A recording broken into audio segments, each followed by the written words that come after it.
I know you're all very excited to hear from him. He is the Erie County Republican Chairman and the incoming Republican Chairman of New York State. Yeah, so let's give it up for Nick Langworthy. He's going to give our first rebuttal.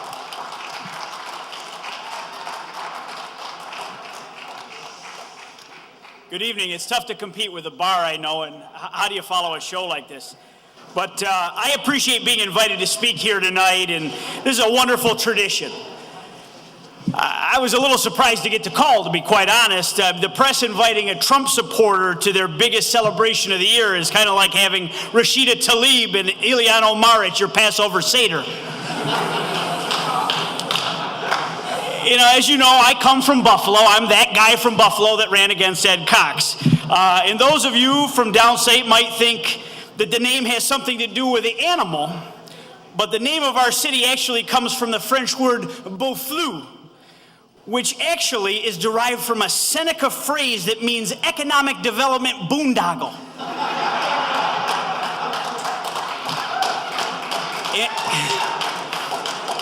And if you don't believe me on that, ask Howard Zemsky. He can verify that. And those of you from downstate have some stereotypes when you hear Buffalo. I saw the jersey and the hat, and you know, you think wings and snow and tragic Super Bowl losses. But before you go too far tonight, I think I need to clarify a few things about Western New York. Yes, we like Trump. No, we are not a suburb of Omaha. Yes, I have all of my teeth. I own multiple pairs of snow boots. And most importantly, it is pop, not soda.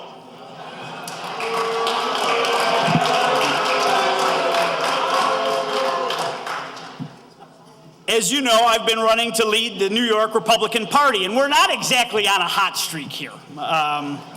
We haven't won a statewide race since 2002. In 2018, we lost 3 congressional seats, and we got shellacked in the state Senate, and we lost our majority. Don't cheer too loud, it's only temporary. Yes, I am running to lead the New York State Republican Party, and I find it to be a perfect job for a lifelong Buffalo Bills fan.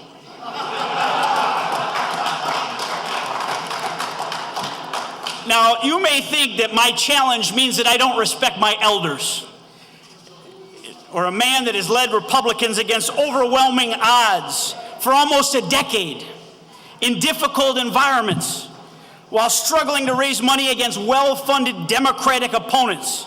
But that is absolutely not true. I have the utmost respect for Brian Kolb every single day. Ed Cox and I truly have a lot in common. He's a New York City blue blood, and I come from a blue-collar family in the Southern Tier. His father-in-law lived in the White House, and my father-in-law, Joe Baker, lives in a White House. And Ed, you know, he spends his summers in the Hamptons, and I actually stayed at the Hampton Inn last night. But in all seriousness, Ed Cox is a gentleman and a friend, and I want to thank him for his gracious transition and his leadership for our party for the last 10 years. And we had a terrific meeting today, and he showed me around the headquarters, and he's so gracious, he's going to leave me the 2 cases of Grey Poupon that he kept at the office. Thank you, Ed. Thank you for all you've done. Give him a round of applause, folks. You know, I believe that my candidacy to lead my party has represented generational change. And only in the Republican Party could a balding, overweight, Trump-supporting friend of Carl Palladino represent generational change. You know, this is actually not my first time at an LCA show. I attended like 17 years ago when I was an intern for Governor Pataki, and it seems like forever ago. New York had a Republican governor. I had a full head of hair. Donald Trump was a Democrat. And AOC had just gotten a C+ from her 3rd grade teacher for her first draft of the Green New Deal. But let's be honest, AOC is a phenomenon. She is such a big deal that McDonald's is offering the new AOC meal. You order anything you want off the menu, and the guy behind you pays for it. It's terrific. And this big progressive movement, it's really something. You guys got a lot of energy. And it seems to really be a force to be reckoned with. It reminds me of the Tea Party movement back in 2010 and Carl Palladino's surprise win in the primary for governor, except without the pornographic emails and threatening Fred Dicker's life.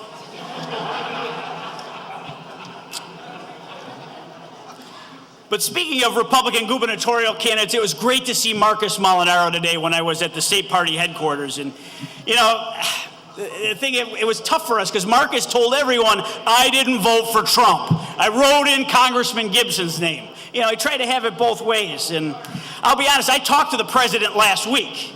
And he said, when you see that Molinaro, you tell him I didn't vote for him either. I wrote in Jimmy McMillan.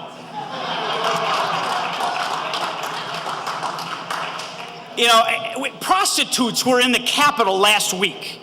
And this is not the first time they've been here for work. You know, one of them started walking towards the governor's office and she had to be stopped. I overheard the trooper say, no ma'am, Elliot does not work here anymore. But think about it. We have actual hookers lobbying the legislature. I mean, I could have swore prostitution was legal here in Albany. I mean, anyone that's been at the Fort Orange Club on fundraiser night would have a really hard time refuting that. But what's going to happen next session when the Johns start to unionize? We got trouble. And Senator Lieu, he recently introduced a bill to make it illegal to text while crossing the street. For a party that embraces science, you really don't like natural selection now, do you? And it's great to join Senators Biaggi and Ramos giving the rebuttal here at this time-honored tradition, but this must be a pretty friendly crowd for them comparing to dealing with Senator Parker in the Democratic Conference. And speaking of Senator Parker, he's worried about this outside income ban. This is going to come back to bite him because he's making so much money on the outside doing the sensitivity training that this is going to be a problem. And the folks in Rochester, they were really tough on the Attorney General Tish James during the campaign for not knowing what a garbage plate was. In her defense, she did not want to have to defend Bill de Blasio's tenure as mayor of the city of New York.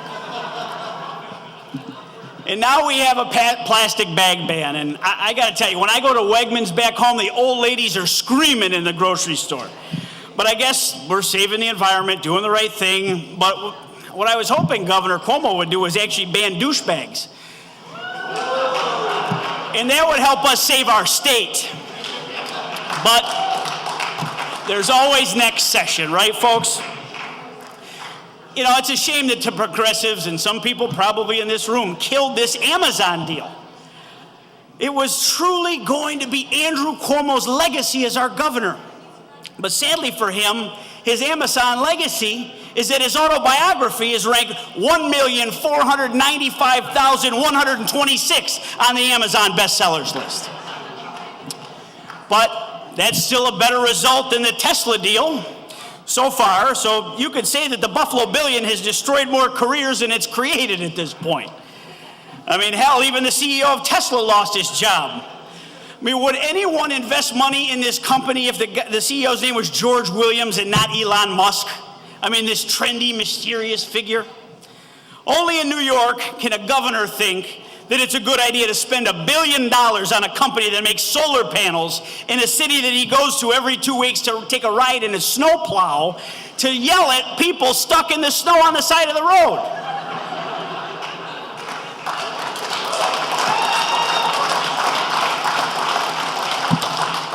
I mean, has anyone noticed that this guy's like a Ken doll at this point?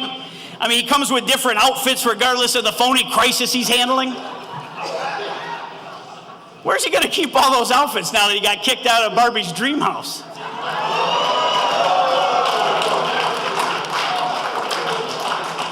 But who knows if the rumors of the governor and Sandra Lee are true, or if they just want to sell their home in Westchester. I mean, it's pretty sad that the cost of living in Westchester County and New York State's gotten so high that the governor had to move into public housing.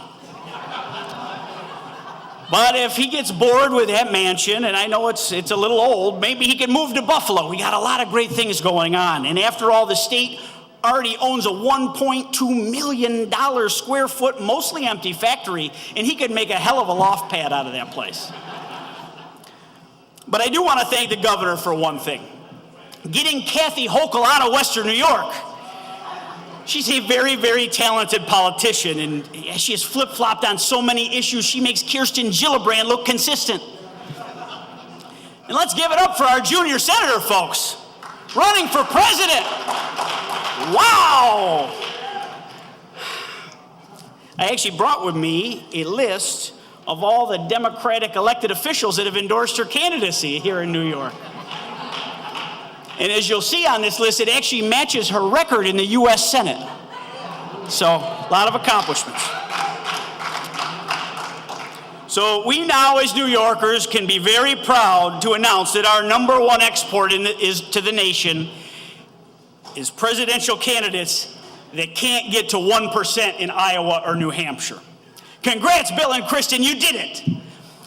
Thank you very much for having me here tonight and for allowing me to be a part of this wonderful evening.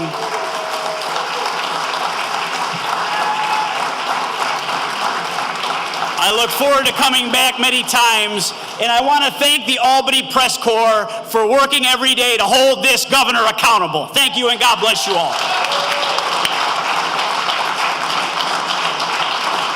Thank you very much, Nick Langworthy. Before we move on to our other rebuttals, I do have to ask, I know the booze is good at the bar, but please be quiet for our other rebuttalists. Next up, you might know them by another name, but we have Senators Jessica Ramos and Alessandra Biaggi.